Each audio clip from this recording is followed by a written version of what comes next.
नमस्कार, मैं हूं दीपाली राणा। आप देख रहे हैं योर मनी। पर्सनल फाइनेंस से जुड़े आपके तमाम सवाल इस शो में हम शामिल करते हैं। निवेश आपने किया हुआ है या इन्वेस्ट करना चाहते हैं, हमारे एक्सपर्ट की राय लेना चाहते हैं, तो आप इस शो में आ सकते हैं। अपने पोर्टफोलियो रिलेटेड कोई भी सवाल आप पूछ सकते हैं। नोट कर लीजिए तरीका इस शो में शामिल होने का। आप व्हाट्सएप के थ्रू, ईमेल के थ्रू या सोशल मीडिया प्लेटफॉर्म्स के थ्रू कनेक्ट कर सकते हैं। हमारा व्हाट्सएप नंबर है 7045220000। इसके अलावा ईमेल है yourmoney@nw18.com। साथ ही फेसबुक, ट्विटर पर ये शो लाइव जा रहा है, तो आप देख भी सकते हैं लाइव इस शो को, और साथ ही साथ अपने क्वेश्चंस भी पोस्ट कर सकते हैं #AskAwaz लिखकर। तो यह है तरीका इस शो में पार्टिसिपेट करने का। आज हमारे साथ आपकी सभी क्वेरीज को आंसर करने के लिए पीबी इन्वेस्टमेंट्स की सर्टिफाइड फाइनेंशियल प्लानर पूजा भिंडे मौजूद हैं। पूजा, नमस्कार, स्वागत है आपका। और बात करेंगे क्वेरीज की, उससे पहले बात करेंगे नेट एसेट वैल्यू की। आमतौर पर जब इन्वेस्टर्स म्यूचुअल फंड्स खरीदते हैं, जितनी भी राशि वो हर महीने लगाते हैं, लमसम लगाते हैं, तो उसके बदले में उनको NAV अलॉट होती हैं। एग्जैक्टली ये क्या इंडिकेट करती हैं? जब भी हम म्यूचुअल फंड्स खरीदते हैं, क्या पास्ट परफॉर्मेंस के बेसिस पे NAV को रीड करना चाहिए? कैसे इसकी रेलेवेंस क्या है जब हम म्यूचुअल फंड बाइंग की बात करते हैं? जी बिल्कुल। First of all thank you so much Deepali. And बहुत ही कॉमन टर्म है NAV, नेट असेट वैल्यू, जिसे काफी लोग NAV भी कहते हैं। एक जो प्राइस होती है, जो हम नॉर्मली, अगर मैं इसे कहूँ तो जो कोई लोग स्टॉक्स खरीदते हैं, तो कैसे स्टॉक्स की एक प्राइस होती है, उस प्राइस पे आपको पता चलता है अगर हमने इन्वेस्ट किया है तो वो प्राइस पे आपको कितने शेयर्स मिले हैं। वैसे ही म्यूचुअल फंड में अगर आप पर्टिकुलर स्कीम में निवेश करते हैं तो कौन से NAV पे निवेश करते हैं, उस हिसाब से आपने जो अमाउंट लगाया हुआ है अकॉर्डिंगली आपको उसमें उतने यूनिट्स मिलते हैं। जैसे फॉर एग्जाम्पल, अगर हम 10,000 रुपए निवेश करते हैं और उस फंड की NAV है 100 रुपए, तो आपको 100 यूनिट्स मिलते हैं। और जैसे ही मार्केट बढ़ती है और उसकी वैल्यू बढ़ जाती है, समझो 100 रुपए से 120 रुपए हो गई, तो आपकी फंड की वैल्यू हो जाती है 12,000 रुपए। ठीक है, तो NAV जो है वो डेली बेसिस पे चेंज होती है। अब जैसे मैं स्टॉक्स का कंपैरिजन कर रही हूँ, तो स्टॉक्स की जो वैल्यू है, ठीक है, वो ट्रेडिंग पीरियड के दौरान, जो मार्केट टाइम होता है, उस दौरान सेकेंड्स में, मिनट्स में प्राइस चेंज होती रहती है। लेकिन म्यूचुअल फंड्स में जो होता है वो एक वर्किंग ट्रेडिंग डे की जो क्लोजिंग वैल्यू होती है, उसकी NAV निकलती है शाम को, जो हर AMC को, एम्फी वेबसाइट पे और दूसरे म्यूचुअल फंड वेबसाइट्स पे 11 बजे के पहले अपलोड करनी होती है एज पर सेबी रेगुलेशन। सो वो जो वैल्यू होती है वो मार्केट क्लोजिंग आवर के बाद जो वैल्यू निकलती है, जो क्लोजिंग प्राइस होती है, वो वैल्यू होती है। अगर मैं इसको एक फॉर्मूला बेसिस पे बताऊं ना दीपाली, तो NAV जो है, जो असेट्स हैं, जो बॉन्ड्स में, स्टॉक्स में निवेश करते हैं, असेट्स माइनस लाइबिलिटीज मतलब आप एक्सपेंस रेशियो देख लो, जैसे फंड मैनेजमेंट एक्सपेंसेस आ गए, डिस्ट्रीब्यूटर एक्सपेंसेस आ गए, कोई लाइबिलिटीज आ गई, divide by number of units. Number of units मतलब जैसे मैंने एक एग्जांपल दिया कि 100 यूनिट्स मिलते हैं, वैसे मेरे 100 यूनिट्स हैं, आपके 100 यूनिट्स हैं, किसी के 500 यूनिट्स है, तो टोटल नंबर ऑफ यूनिट्स जो है वो डिवाइड बाय करेंगे तो उसकी आपको NAV उस पर्टिकुलर फंड की आपको देखने को मिलेगी। अब जैसे मैंने कहा NAV एवरी डे निकलती है। फंड मैनेजमेंट का जो हमें एक्सपेंस रेशियो भी देखते हैं, वो फॉर एग्जांपल अगर किसी का, मैंने एक एग्जांपल दूंगी, तो समझो 2% अगर एक्सपेंस रेशियो है, तो वो 2% सालाना है। वो भी मैं अजम्पशन दे रही हूँ कि 2%, अगर कोई नया फंड है, UM कम है, तो एक्सपेंस रेशियो ज्यादा होता है। अगर बहुत बड़ा फंड है, पुराना फंड है, तो उसका एक्सपेंस रेशियो कम होता है। तो वो सालाना, तो 2% डिवाइड बाय 365 इंटू आपका जो फंड का जो वैल्यू है। फॉर एग्जाम्पल अगर 10 लाख का फंड है, फंड वैल्यू है, तो वो आप अकॉर्डिंगली आपको वैल्यू समझ में आती है। वो वैल्यू माइनस आपकी जो लाइबिलिटी है, divide by number of units, ऐसे करके आपको NAV समझ में आती है। अब जब हम कंपैरिजन करते हैं, या जो आपने कहा कि NAV कितनी इंपॉर्टेंट होती है पास्ट परफॉर्मेंस के हिसाब से, सो समझो अगर कोई फंड ने शुरुआत की होगी 10 रुपए से और वो फंड आज है 100 रुपए पे, तो कितने समय में ये हुआ, over of period of time आपको समझ में आता है कि वो फंड का परफॉर्मेंस कैसा रहा होगा। ज्यादा असेट्स रहेंगे, नंबर ऑफ यूनिट ज्यादा रहेंगे, तो समझ में आता है कि NAV बड़ी है, मतलब फंड ने परफॉर्मेंस अच्छा किया होगा। लेकिन जब आप दो फंड को कंपेयर करेंगे, जैसे दो फंड्स हैं, एग्जांपल मैं देती हूँ, समझो एक फंड की NAV है 100 रुपया और एक फंड की NAV है चलो 10 ही रुपया, ठीक है, एग्जाम्पल देते हैं। तो काफी टाइम ये कंफ्यूजन होता है दीपाली, क्लाइंट्स भी काफी टाइम पूछते हैं कि इसके एनएवी ज्यादा है तो ये महंगा होगा या इसमें ज्यादा हमें प्रॉफिट देखने को मिलेगा। तो दो फंड का कंपैरिजन एनएवी बेसिस पे कभी नहीं होता है। इसका एग्जांपल देती हूँ, समझो एक की फंड की वैल्यू है, एनएवी है 100 रुपया और एक की 10। आप दोनों में 1000 इन्वेस्ट करते हैं तो आपको नंबर ऑफ यूनिट्स कितने मिलते हैं? फर्स्ट वाले को जो 100 रुपया एनएवी है, 1000 रुपया निवेश किया है तो 10 ही यूनिट मिलेंगे। दूसरे वाले को जो 1000 रुपया निवेश कर रहा है और 10 ही रुपया एनएवी है तो 100 यूनिट मिलेंगे। अब समझो एनएवी मार्केट बढ़ रही है और एनएवी बढ़ी 20% से दोनों की, ठीक है। तो जो 100 रुपए वाला फंड है वो 120 हो गया और जो 10 रुपए वाला फंड है वो 12 हो गया।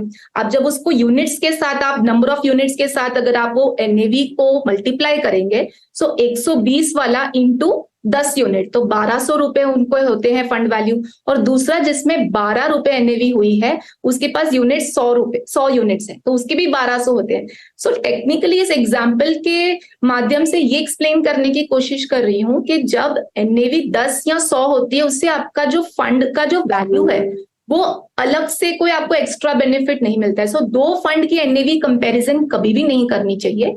आप पास्ट परफॉर्मेंस हम नॉर्मली देखते हैं फंड का चुनाव करने के लिए, लेकिन वो भी एक खाली एक माध्यम नहीं होना चाहिए किसी फंड को सिलेक्ट करने के लिए। हम काफी चीजें देखते हैं कि किस तरीके का पोर्टफोलियो है, क्या रिस्क एपेटाइट है, कितना लंबा समय है, किस तरीके का फंड मैनेजर का एक्सपीरियंस रहा है पोर्टफोलियो के साथ। उस हिसाब से हम डिराइव करते हैं कि ये फंड अच्छा है या नहीं है।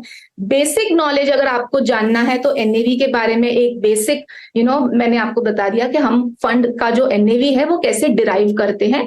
लेकिन एक क्लाइंट या एक इन्वेस्टर के माध्यम से आपको काफी कोई रेलेवेंस है नहीं फंड सिलेक्शन के लिए कि इसकी एनएवी ज्यादा है या मैं कम है, मैं इस हिसाब से फंड को सिलेक्ट करूं। जी ओके, चलिए, तो आपको तमाम बारीकियां एनएवी से जुड़ी हुई सरल भाषा में पूजा ने समझाई है। आई एम श्योर कोई कंफ्यूजन नहीं रहा होगा। फिर भी ये बेसिकली एजुकेशन पर्पस के लिए हम ये डिस्कशन करते हैं।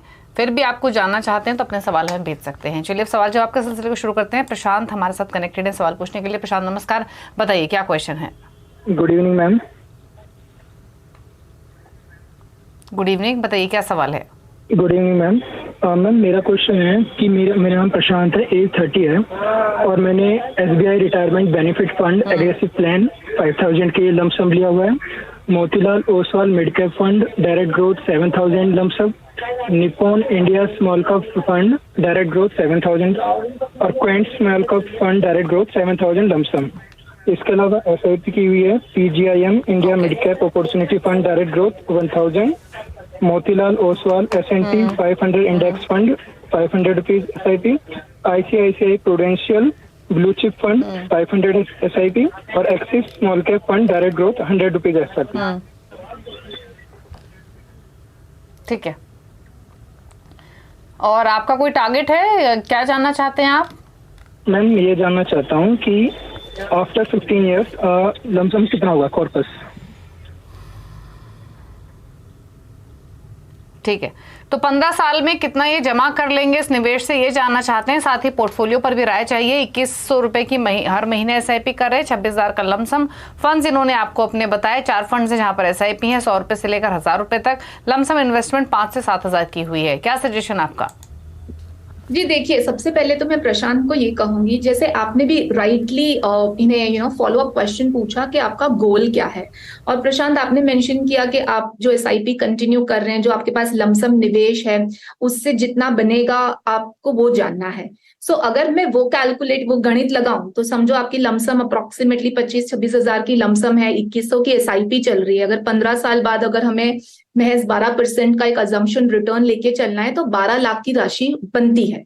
ठीक है, अब क्या गोल है, जैसे बच्चे की एजुकेशन है या खुद का कुछ पर्टिकुलर गोल है, उस गोल के लिए कितना अमाउंट आपको लगेगा ये आपको डिराइव करना है। देखिए क्या होता है, यहीं पे गैप आ जाता है। क्यों मालूम है? क्योंकि इन्फ्लेशन को हम नॉर्मली भूल ही जाते हैं। अब जैसे मैं आपको बताऊं ना, तो 12 लाख की जो वैल्यू 15 साल बाद है वो काफी कम होगी, समझो आधी होगी।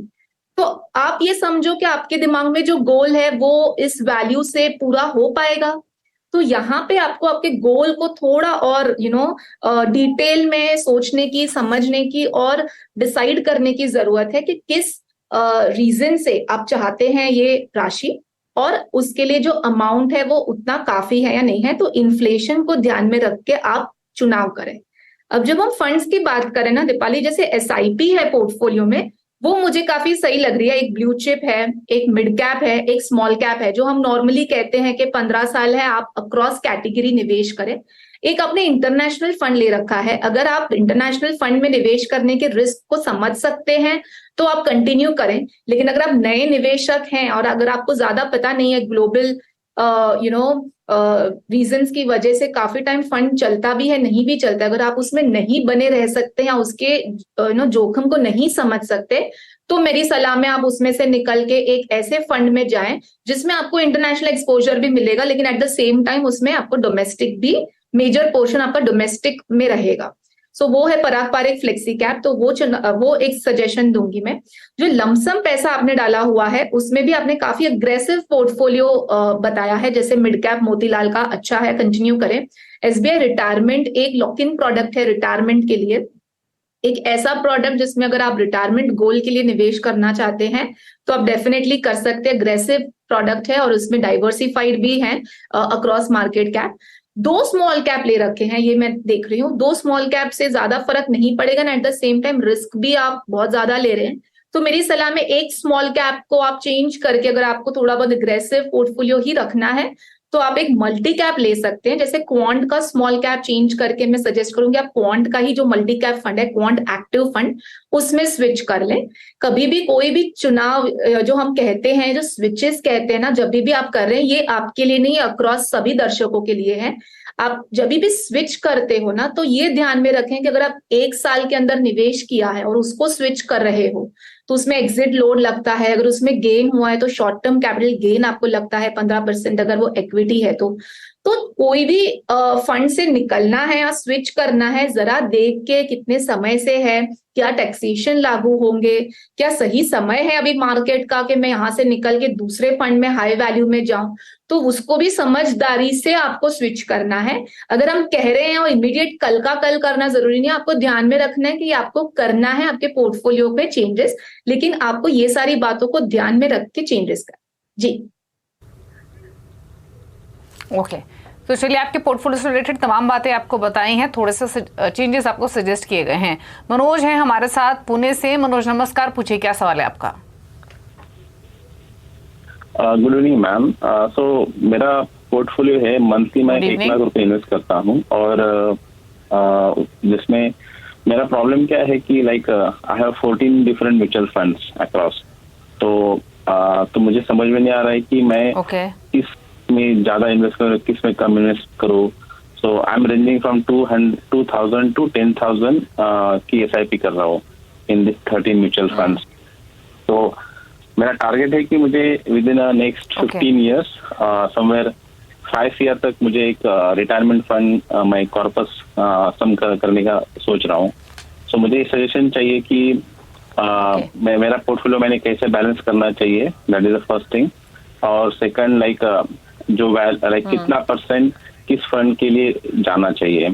और मेरे फंड्स है आदित्य बिरला का फ्रंटलाइन इक्विटी, आदित्य बिरला का MNC फंड है, आदित्य बिरला का मल्टी कैप फंड है, देन पराग पारिक का फ्लेक्सी कैप है, एक्सिस का फ्लेक्सी कैप है, Axis focus 25, BSP small cap, Franklin India small cap, then HDFC mid cap opportunities fund, ICICI prudential equity and debt fund, HSBC value fund, Mirae asset large cap fund, Samco flexi cap fund, और last में DSP quant fund. So ऐसे total 14 funds हैं। ठीक है। तो आपने सुना इनका सवाल। 13 फंड्स में 2,000 से लेकर 10,000 की SIP कर रहे हैं। 1 लाख रुपए की SIP इनकी चल रही है। 10 इयर्स में 10 करोड़ का टारगेट है। तो पहले तो इनका पोर्टफोलियो जैसे इन्हें खुद भी लग रहा है कि ज्यादा बड़ा है, इसको थोड़ा सा सेग्रीगेट करने की जरूरत है। बताइए पूजा। जी बिल्कुल। देखिए दीपाली, अगेन जैसे हम हमेशा गोल से शुरुआत करते हैं, इन्होंने जो मेंशन किया है 10 इयर्स में 10 करोड़, अगर वो गोल को हम कैलकुलेट करें और समझने की कोशिश करें कि कितनी राशि लगेगी, तो अप्रोक्सीमेटली 4.5 लाख 4,30,000 रुपए प्रति माह की SIP लगेगी। लेकिन अभी जैसे मैं मनोज को सुन रही थी, उन्होंने एक गोल में रिवीजन मेरे को समझ में आया, जो कह रहे थे कि 15 साल में 5 करोड़ की राशि चाहते हैं ये रिटायरमेंट के लिए। तो अगर ये इनका प्लान है 5 करोड़ 15 साल में, तो 1 लाख की एसआईपी से ये गोल इजीली अचीव हो सकता है, जो इनकी करंट एसआईपी 1 लाख की है। सो मनोज, आप ध्यान में रखें कि आपका गोल अमाउंट और टाइम होराइजन एग्जैक्टली आप क्या चाहते हैं, उस हिसाब से मैंने आपको दोनों अमाउंट्स बता दिए। आप अकॉर्डिंगली आपकी एसआईपी टॉपअप कर सकते हैं। अब बात करते हैं आपके पोर्टफोलियो की, जिसमें आपने खुद ने मेंशन किया बहुत ज्यादा स्कीम्स है, तो ऑब्वियसली मैं उसे कम करूंगी, 4 या 5 ही स्कीम्स रखूंगी, और डिवर्सिफाइड होना चाहिए। आप सेम ही कैटेगरी को बहुत ज्यादा स्कीम्स वही कैटेगरी के अलग अलग एएमसी के डाल देंगे तो कोई फर्क नहीं पड़ने वाला है। नॉर्मली अगर 1 लाख की एसआईपी है, आप ज्यादा से ज्यादा 20,000 की 5 एसआईपी कर लें and you are sorted.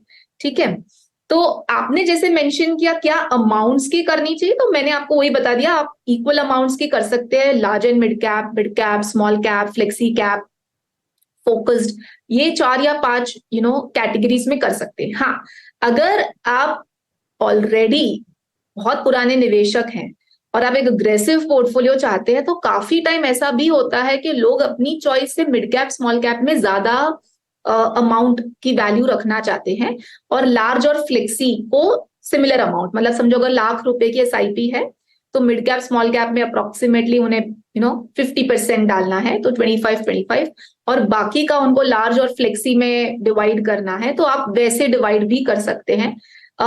Depend करता है आपको कितना जोखिम लेना है। ठीक है, थंब रूल है, अगर आप डिवाइड करके 5 या 4 जो भी एसआईपीज में अगर आप सेम अमाउंट रखेंगे तो भी you are good to go. अब मैं आपकी एसआईपीज में से जो चल रही है कौन सी कंटिन्यू करनी है वो बताती हूँ। एचडीएफसी मिड कैप अपॉर्चुनिटीज आप मिड कैप में कंटिन्यू करें। स्मॉल कैप में फ्रैंकलिन इंडिया स्मॉलर कंपनीज को आप कंटिन्यू करें। एक वैल्यू फंड ले रखा है आपने, जो एलएनटी का था पहले, अभी उसका नाम एचएसबीसी हो गया, एचएसबीसी वैल्यू फंड, उसे आप कंटिन्यू करें।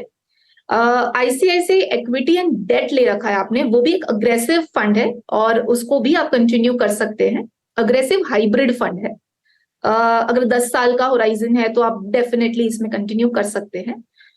बाकी सारे जो फंड्स हैं उसमें से मैं कहूंगी आप स्टॉप कर ले, क्योंकि आपने ही कहा कि 2,000 से 10,000 मतलब छोटी छोटी बहुत सारे अमाउंट्स होंगे, तो वो क्लस्टर को आप कम कर दें और 2 फंड को आप आपके पोर्टफोलियो में ऐड करें, जो इन सबको कवर अप कर देगा, आपके पोर्टफोलियो को डिवर्सिफाई करेगा। एक है फ्लेक्सी कैप, पराग पारेख फ्लेक्सी कैप, और एक है लार्ज एंड मिड कैप।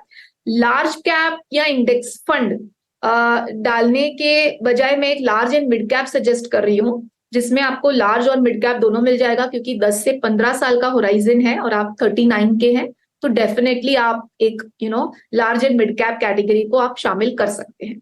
और जैसे मैं कह रही हूँ, आप बच्चे की एजुकेशन है या खुद का रिटायरमेंट है, दोनों के लिए गोल्स आप परफेक्ट तय करें एंड एसआईपी उनके लिए अलग अलग असाइन करके उसे प्लान करें। जी ओके, ठीक है, चलिए, तो सजेशन आपके पोर्टफोलियो को लेकर एक ब्रेक के इस पर कुछ और सवाल आप देखते रहिए योर मनी। आप देख रहे हैं योर मनी, पूजा भिंडे हमारे साथ मौजूद है। समय की कमी है इसलिए क्वेरीज तो और नहीं ले पाएंगे, लेकिन पूजा के टॉप फंड्स पूछ लेते हैं उन व्यूअर्स के लिए जो पूजा के चॉइसेस के हिसाब से पोर्टफोलियो क्रिएट करना चाहते हैं। बताइए पूजा, क्या रिकमेंडेशंस है? जी बिल्कुल, हम हमेशा जैसे डाइवर्सिफाइड एक पोर्टफोलियो रेकमेंड करते हैं। सो लंबे समय के लिए, लॉन्ग टर्म के लिए एक मिड कैप एक स्मॉल कैप में हमेशा सजेस्ट करती हूँ।